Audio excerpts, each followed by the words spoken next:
Il est 13h15, c'est l'heure des 5 dernières minutes.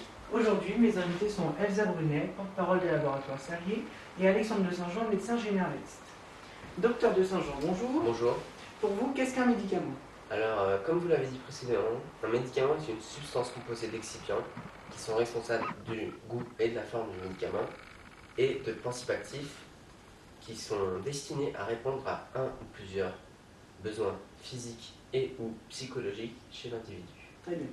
Elsa Brunet, bonjour. Bonjour Florian. Est-ce que votre travail finalement dans un laboratoire médical influence votre consommation de médicaments? Oui, bien sûr. En tant que porte-parole des laboratoires Servier, je vis dans le domaine médicamenteux au quotidien. Et je pense que cela m'a fait prendre conscience de la notion de bénéfice-risque dont vous avez parlé dans votre reportage et dont nous parlerons, je pense. Donc je ne me surcharge pas de médicaments pour un simple rhume ou une maladie qui n'en vaut pas forcément la peine. Donc je pense que je fais plus attention qu'avant à ma consommation de médicaments dans ma vie de tous les jours et je ferai plus attention pour mes futurs enfants ainsi d'élever. Et vous, en tant que médecin, est-ce que vous faites attention à votre consommation de médicaments?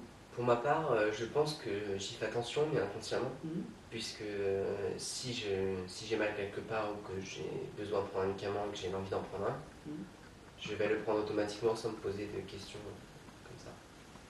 Est-ce que vous pouvez expliquer brièvement aux téléspectateurs la notion de bénéfice-risque? Eh bien, je dirais que brièvement, la notion de bénéfice-risque, on peut le voir comme une balance qui représente d'un côté le bien que peut nous apporter un médicament, donc les effets qui peuvent nous guérir voilà, de n'importe quelle maladie, et d'un autre côté tous les effets indésirables ou secondaires. Très bien. Est-ce que vous appliquez donc cette notion de bénéfice-risque avec vos patients? Eh bien, avec mes patients, je n'ai pas le choix, je suis obligé, c'est ma responsabilité et je dois faire preuve de conscience professionnelle et je suis obligé de... Cette notion a beaucoup fait débat ces derniers temps, notamment avec le scandale du Mediator. On peut quand même rappeler que le Mediator a provoqué plus de 500 décès en France, c'est exact, Oui. et au moins 3500 hospitalisations pour risque cardiaque.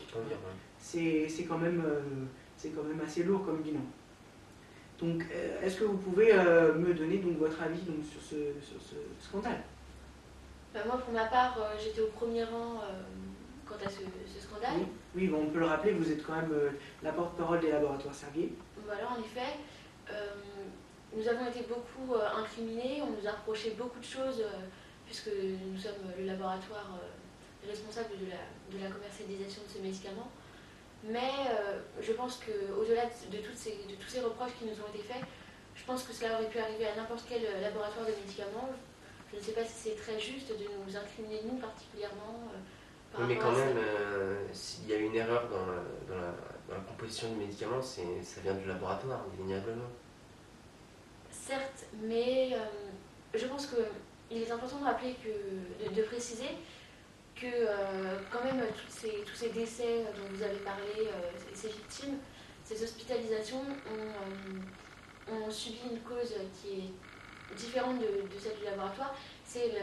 La cause était la prescription qu'ont fait les médecins de ce médicament.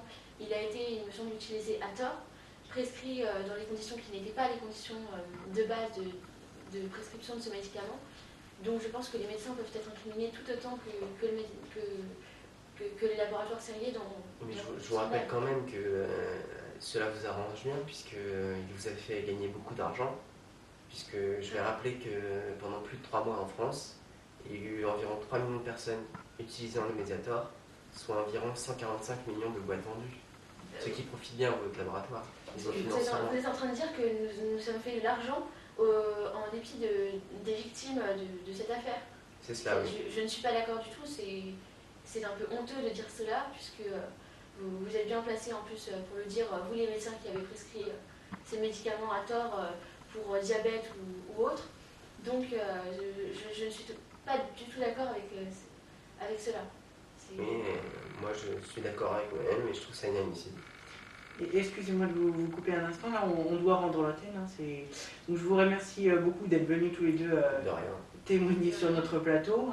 J'espère vous revoir très prochainement. C'est la fin de votre édition, donc je vous retrouve demain à 13h.